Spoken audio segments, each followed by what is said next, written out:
যারা ফাঁসে লটকে মরে, বিষ পান করে মারা যায়, আত্মহত্যা করে, নদীতে ডুবে মরে, ইচ্ছাকৃতভাবে নিজের জীবন যে নষ্ট করে, তার জীবনের শেষ আমল হলো নিজের জীবনের উপরে সে জুলুম করেছে। আল্লাহ রাব্বুল আলামিন সূরা নিসার 146 নম্বর আয়াতে বলছেন, ওয়ালা তাকতুলু আনফুসাকুম ইন্নাল্লাহা কানা বিকুম রাহিমা। হে আমার বান্দা, খবরদার নিজেদের নফসের উপরে জুলুম করো না, নিজেদের নফসগুলোকে নিজেরাই হত্যা করো না। মনে রেখো, তোমার রব যিনি তোমাকে সৃষ্টি করেছেন, তোমাকে পাঠিয়েছেন, তিনি কিন্তু তোমার উপরে রহমশীল, তিনি তোমাকে দয়া করেন। তো ওই আল্লাহ যদি তোমাকে দয়া করেন, তুমি কেন নিজেকে দয়া দেখাও না? আত্মহত্যা মহাপাপ। তবে মনে রাখবেন, এই পাপ শিরক করার মতো গুনাহ নয়, এই পাপ কুফর করার মতো গুনাহ নয়। যারা কাফের হবে, যারা মুশরিক হবে, ও জাহান্নামে যাবে। ওয়াহুয়া দাখালান নার ওয়া ইউখাল্লাদু ফিহা, ও জাহান্নামে যাবে, জাহান্নামে চিরস্থায়ী থাকবে। তবে যে মানুষটা আজকে আত্মহত্যা করলো, নিশ্চয় সে বড় পাপ করেছে, এটা বড় পাপ। ওয়াহুয়া ইয়াদখুলুন নার, সে জাহান্নামে যাবে। ওয়ালাম ইউখাল্লাদ ফিন নার ইন ইয়াকুনু মুমিনান আও ক্বালা লা ইলাহা ইল্লাল্লাহ। এমনটাই আমি দেখেছি। সহিহুল বুখারীর হাদিসের এই ব্যাখ্যায় ওইটা দেয়া আছে যে কোন মানুষ যদি আত্মহত্যা করে, সে জাহান্নামে যাবে, সে জাহান্নামে যাবে। তবে এই আত্মহত্যা পরিমাণ শাস্তি সে জাহান্নামে ভোগ করার পরে যদি মনের ভিতরে ঈমান থাকে, মানে লা ইলাহা ইল্লাল্লাহ কেউ যদি এটা বলে, আর লা ইলাহা ইল্লাল্লাহ এটার একটা ভুল ব্যাখ্যাও আমাদের সমাজে আছে। আমরা আগামী দিন ঈমানের ব্যাখ্যায় এটা নিয়ে কথা বলবো ইনশাআল্লাহ। এরকম ঈমান হওয়ার, ঈমানদার হওয়ার শর্তে সে পরবর্তীতে জাহান্নাম থেকে জান্নাতে যেতে পারে, ওয়াল্লাহু আলাম। তবে আত্মহত্যা করা এটা কবিরা গুনাহ। এটা কি গুনাহ? এটা কবিরা গুনাহ, এটা বড় গুনাহ, এটা মহা গুনাহ। এটার মাধ্যমে নিজের উপরে জুলুম করা হয়, যার কারণে আল্লাহ রাব্বুল আলামিন বলছেন, কদ বারাদানি আব্দি, আমার বান্দা খুব তড়িঘড়ি করেছে নিজের জীবন ধ্বংস করার জন্য। আদখালতুহুন নারা, আমি তাকে জাহান্নামে দেব। কোথায় দেব? আমি তাকে জাহান্নামে দেব। আর আগের হাদিসগুলো যেই পদ্ধতিতে মরবে, ওই পদ্ধতি আল্লাহ তাআলা তার উপরে বারবার বারবার তাকরার করাবেন, পুনরাবৃত্তি করাবেন। এবার আসেন, যারা ফাঁসে লটকিয়ে মরে, যারা ফাঁসে লটকে মরে, বিষ পান করে মারা যায়, আত্মহত্যা করে, নদীতে ডুবে মরে, ইচ্ছাকৃতভাবে নিজের জীবন যে নষ্ট করে। তবে একটি বিষয় আপনার মনে রাখতে হবে, যে ছেলেটা গতকাল ফাঁস দিল, ওই ছেলেটা যদি ওই দিন বাড়িতে ঘুমিয়ে থাকতো তবুও মরত।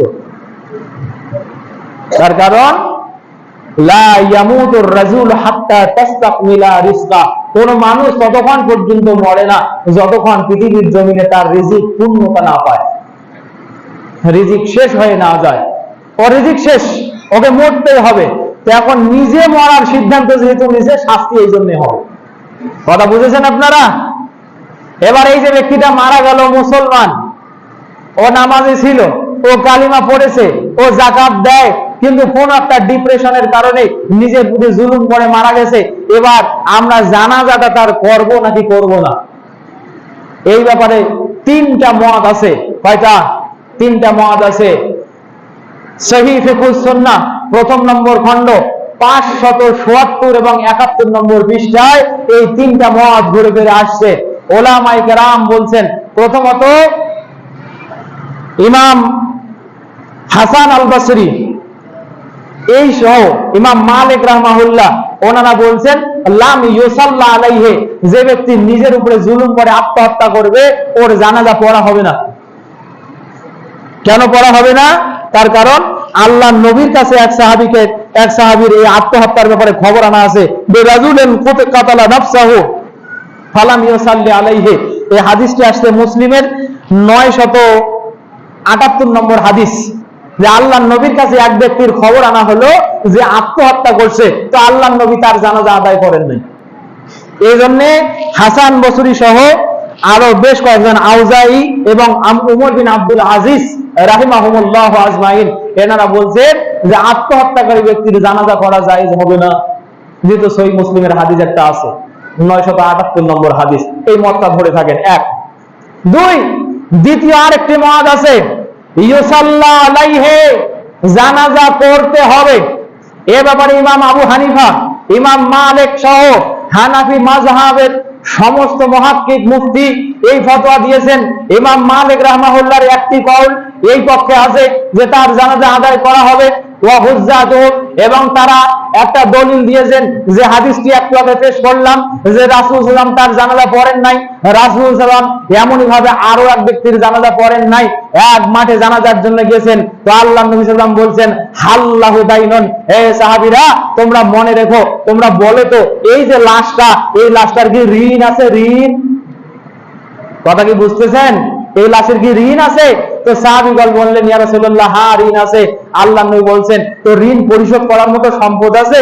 লা ইয়া রাসূলুল্লাহ, তার ঋণ পরিশোধ করার মতো সম্পদ নাই। তখন রাসূল সাল্লাল্লাহু আলাইহি ওয়াসাল্লাম বলছেন, সাল্লু আলা সাহিবিকুম, তোমরা তোমাদের ভাইয়ের জানাজা পড়ো, ইন্নী যাহিবুন, আমি গেলাম। তা আল্লাহর নবী তো ওই ব্যক্তির জানাজা পড়েন নাই। এই শিক্ষাটা মাথায় রাখেন, ঋণগ্রস্ত হয়ে মৃত্যুবরণ করিয়েন না, ঋণ পরিশোধ করে মৃত্যুবরণ করেন। তার কারণ আল্লাহর নবীর সুন্নাহ যদি আমাকে মানতেই হয়, তাহলে আমার কানে এই কথা আসলে, আপনার ইমাম আমি, আপনি আমাকে শ্রদ্ধা করেন, আমাকে ভালোবাসেন, আমি আপনার জানাজা পড়াবো না। এবং আমার জন্য এইটাই দায়িত্ব। অন্যেরা পড়বে, আপনার সাথী ভাইরা পড়বে, কিন্তু আমি ইমাম পড়াবো না। তার কারণ আমার কাছে সবচেয়ে বেশি হক মনে হয় এটা যে আল্লাহর নবীর নেতৃত্বশীল হওয়ার কারণে ঋণগ্রস্ত ব্যক্তির জানাজা পড়ার নেই, যেহেতু এটা পরিশোধ করার তার সামর্থ্য নেই। এখন আল্লাহ কিভাবে তার হিসাব দিবেন আল্লাহ ভালো জানেন। সম্মানিত হাজিরিন, তো এনারা এই যুক্তি দিয়েছেন যে পরবর্তীতে সাহাবীগণ যেহেতু ঋণগ্রস্ত ব্যক্তির সালাত আদায় করছে, আল্লাহর নবী এই কাতিলুন নাফস, আত্মহত্যাকারী ব্যক্তির সালাত আদায় করেন নাই, কিন্তু অন্যেরা আদায় করছে, তাই তার জানাজা আদায় করা যাবে। এটা একটা যুক্তি। কথা বুঝতে পেরেছেন? ইমাম মালিক রাহমাহুল্লাহ সহ আর একজন, তেনারা আরেকটি মত দিয়েছেন যে ইউসাল্লুল উমুমা, সাধারণ মানুষেরা ওই ব্যক্তির জানাজা পড়বে, ওয়া ইয়াতরুকুল ফুদলা ওয়াল হুক্কামা মিনহু, এবং তার থাকে মর্যাদাশীল ব্যক্তিগণ যারা, সমাজের আমির উমারা যারা, আলেম ওলামা যারা, সালিহিন যারা, তারা ওই জানাজায় যাবে না। এই ব্যক্তিটার জানাজায় কারা যাবে না? সাধারণ মানুষ যাবে, ইমাম যাবে না, মুয়াজ্জিন যাবে না, মসজিদের সভাপতি যাবে না, সেক্রেটারি যাবে না, এরকম নেতৃত্বশীল যারা, চেয়ারম্যান যাবে না, মেম্বার যাবে না, ইসলামী রাষ্ট্রের সরকার যাবে না। এবং এই মতটাকে ইমাম শাইখুল ইসলাম ইমাম ইবনে তাইমিয়া রাহমাহুল্লাহ বলছেন, হাযা আসা ওয়া আহাক্কা, এটাই হলো সবচেয়ে গ্রহণযোগ্য এবং উত্তম মত। কেন?